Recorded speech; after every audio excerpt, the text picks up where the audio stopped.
नमस्ते, कैसे हैं आप सब। चलिए देखते हैं आज टैरो हमें क्या बताना चाहते हैं।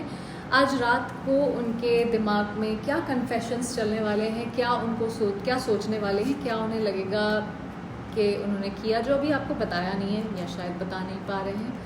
पहला कार्ड है promise, insecure, protected, sorry, follow your bliss, thinking. Overall energy है कम्युनिकेशन की। देखिए, प्रॉमिस, उन्होंने आपसे कुछ ना कुछ प्रॉमिस किया है या किया था जो उन्होंने निभाया नहीं है, वो इनके दिमाग में चल रहा है। अभी भी उस चीज़ के बारे में सोच रहे हैं। ये ऐसी कोई चीज़ हो सकती है जो इन्होंने आपसे प्रॉमिस करके तोड़ दिया, या ऐसा हो सकता है जो इन्होंने अपने आप को अंदर प्रॉमिस किया है कुछ आपके कनेक्शन से लेके। सो ये आपको बताना चाहेंगे कि ये आप इनके लिए कितने इम्पोर्टेंट हो, और ये आपको नहीं बता पा रहे हैं। ये इनको कहीं ना कहीं अंदर परेशान कर रही है चीज़। इनको पता है इन्होंने आपके साथ धोखा किया है किसी तरह का। जो भी आपको बोला वो कभी किया नहीं है आपके साथ। आप इनको मौके देते रहे और ये आपके विश्वास को तोड़ते गए। जो भी कहा, मतलब ज़ुबान की कोई कीमत ही नहीं है, उस तरह से इन्होंने बिहेव किया। उसके बाद भी आप इनके साथ बहुत कंपैशनेटली आपने बिहेव किया, फिर भी इनको मौके दिए। पर ये शायद अपने आप से ये वादा कर रहे हैं इस समय कि आप दोनों के बीच में जो भी प्रॉब्लम हुई है उसको ये फिक्स करने की कोशिश करेंगे। जो भी कुछ था, ये अभी भी इनको कहीं ना कहीं चीज़ परेशान कर रही है। पर इनको ये एहसास है कि इन्होंने एक तरह से लेट डाउन किया है आपको। इनसिक्योर, कहीं सेल्फ डाउट इनको हो सकता है अपने ऊपर हो रहा है, जो दिखाते नहीं हैं लोगों को, जिस तरह से आपको ट्रीट किया अगेन। तो अब इनको ये फील हो रहा है कि ये गुड इनफ नहीं है, मतलब ये इस काबिल ही नहीं है कि आपके साथ ये रहें, या आपके प्यार के काबिल नहीं है, क्योंकि आपने इनको बिना सोचे, बिना किसी लॉजिक के प्यार किया है। और ये सिर्फ अपने बारे में सोचते रहे। प्रोटेक्टेड शायद उसी की एनर्जी है जहाँ पे ये अपने आप को प्रोटेक्ट करते रहे, आपको बलि का बकरा बनाते रहे। सो उस चीज़ को लेके कहीं ना कहीं इनको रियलाइज़ हो रहा है कि ये एक धूर्त किस्म के इंसान हैं। जो ये साइलेंस है, डिटैचमेंट है, ये सब इन डिसइंटरेस्ट से नहीं है। ये सब इस वजह से है क्योंकि फियर है कि मतलब मैं दोबारा बात करने की कोशिश की तो फिर मुझे पूछा जाएगा कि ये प्रॉमिस किया था, इसका क्या हुआ, या ये बोला था करना है, उसका क्या किया। तो ये उस चीज़ से अकाउंटेबिलिटी लेने से भाग रहे हैं। तो उस वजह से इनको लग रहा है, जब ये रिफ्लेक्ट कर रहे हैं अब बैठ के ना, कि इन्होंने क्या किया है और क्या नहीं किया है, तो इनको अब रियलाइज़ हो रहा है कि इन्होंने खुद ही सैबोटाज किया है इस कनेक्शन को। आप दोनों के बीच में जो कुछ भी था, उन एनर्जीज़ को जो ख़राब करने की जिम्मेदारी है वो बेसिकली इनकी है। प्रोटेक्टेड, ये जैसा कि मैंने बोला, प्रोटेक्टेड, एक तो वो खुद को, अपने आप को प्रोटेक्ट करते रहे, बट कहीं ना कहीं ये एक इन्होंने अपने आसपास ना जैसे शील्ड बना ली थी, और आपको भी अंदर पूरी तरह एक्सेस नहीं दे रहे थे। जैसे आपको पता नहीं है कि क्या चल रहा है, क्या हो रहा है। ये इमोशनल शील्ड हो सकती है, क्योंकि अब जब आप किसी को धोखा देना है या किसी से कोई चीज़ छुपानी है, तो अगर आप सब कुछ ट्रांसपेरेंटली बताओगे तो उसको अपने आप पता लग जाएगी। आपकी इंट्यूशन थी बहुत स्ट्रॉन्ग, तो आपको फिर भी पता लग गया शायद। बट इन्होंने वो बाउंड्रीज इसीलिए रखी ताकि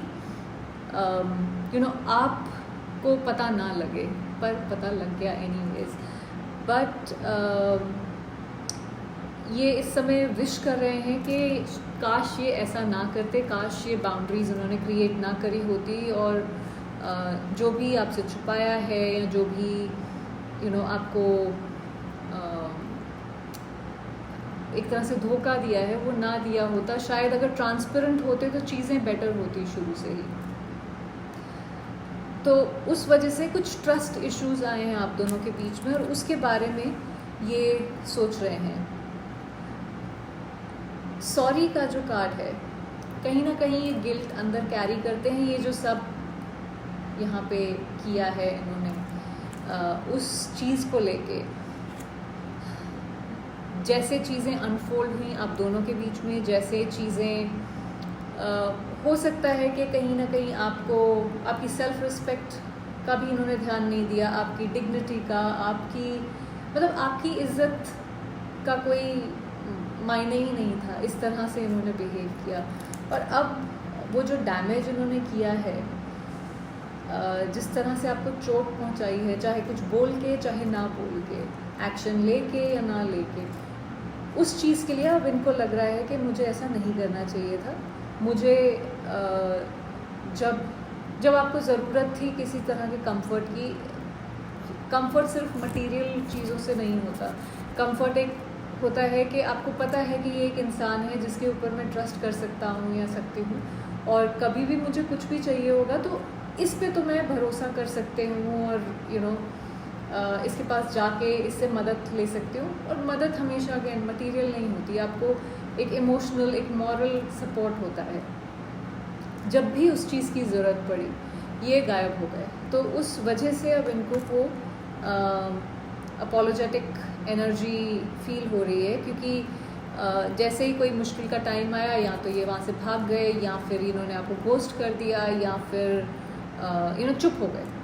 कोई सल्यूशन नहीं है इनके पास, कोई जवाब नहीं था इनके पास। तो अगेन ये लेटिंग डाउन की एनर्जी है। हमेशा आपको मतलब ऐसे छोड़ दिया बस टाइप्स, अपने आप जाके देख लो भाई, मेरे पास तो कोई सल्यूशन नहीं है, मैं कुछ नहीं कर सकता हूँ, एक्सेप्ट। सो वो आज रात को उस टाइप की चीज़ें दिमाग में चलेंगी। Follow your bliss.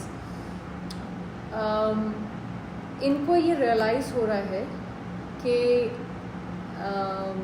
हो सकता है इन्होंने आपको पकड़ के रखा था अपने हिसाब से, अपनी खुशी के हिसाब से, अपने जो भी इनको ठीक लग रहा था, इनके लिए जो भी ठीक था उस हिसाब से।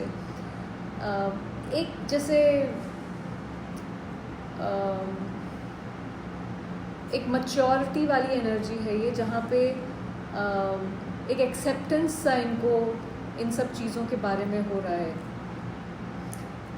इनको अभी भी होप है कि शायद एक रिकन्सिलिएशन की पॉसिबिलिटी है आप दोनों के बीच में, पर इनको ये भी मालूम है कि ये कुछ कंट्रोल नहीं कर सकते शायद अभी। ये रिस्पेक्ट करते हैं आपको, ये चाहते हैं कि आप ग्रो करें लाइफ में। हो सकता है इनको थोड़ा सा ना ईगो पे भी लगती होगी, ये चाहते हैं आपको अभी भी अपनी लाइफ में एक पार्ट, आप इनकी लाइफ में रहें फ्यूचर में भी, बट वो ईगो कहीं रोकता है। थिंकिंग की एनर्जी है कि जहाँ पे ये आप इनके दिमाग में कॉन्स्टेंटली घूम रहे हो, ये आपके बारे में सोच रहे हैं, रीप्ले कर रहे हैं उन मेमोरीज़ को, उन व्हाट इफ़ वाले क्वेश्चंस को। ये लॉन्गिंग की भी एनर्जी है, जहाँ पे कोई गाना हो सकता है, कोई किसी के साथ बात हो रही है, कोई सर्टन वर्ड्स हो सकते हैं जो आपके बारे में इनको याद दिलाते हैं, कोई नंबर्स हो सकते हैं, बर्थ डेट्स हो सकती हैं, कुछ भी हो सकता है।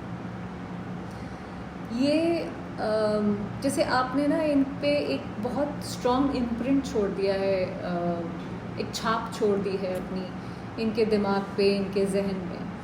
तो कुछ भी हो रहा हो, इनके थॉट्स जो हैं वो घूम फिर के आपके ऊपर आ जाते हैं।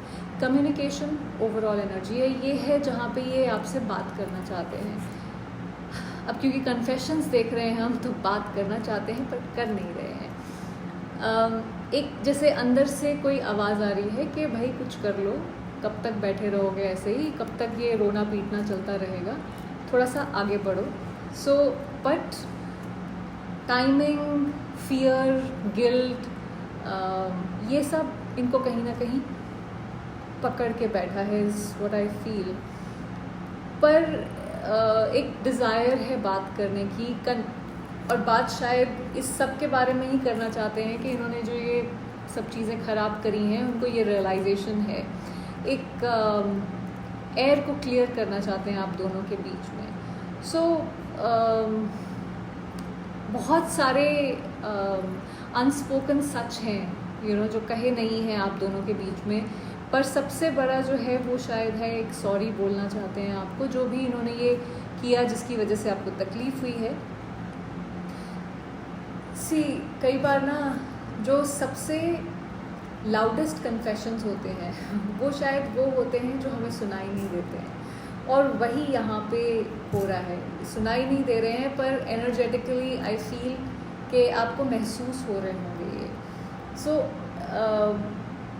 आपको ये भरोसा रखना चाहिए कि जो भी सच्चाई है वो आप तक पहुँच ही जाएगी। जो भी डिवाइन ने आपके लिए सोचा हुआ है, डिवाइन टाइमिंग कई बार प्ले करती है रोल, और हम इसलिए कुछ कर नहीं पाते सर्टन सिचुएशंस में। तो जब तक वो डिवाइन टाइमिंग नहीं आता, अपने लिए आप पीस चूज़ करिए, लव चूज़ करिए, अपने ऊपर फोकस करिए, क्योंकि एक इंसान जो आपके साथ खड़ा होके और आपके प्रॉब्लम में आपके साथ नहीं दे सकता है, उसके लिए अपने आप को ऐसी एनर्जी में रखने का कोई फ़ायदा नहीं है।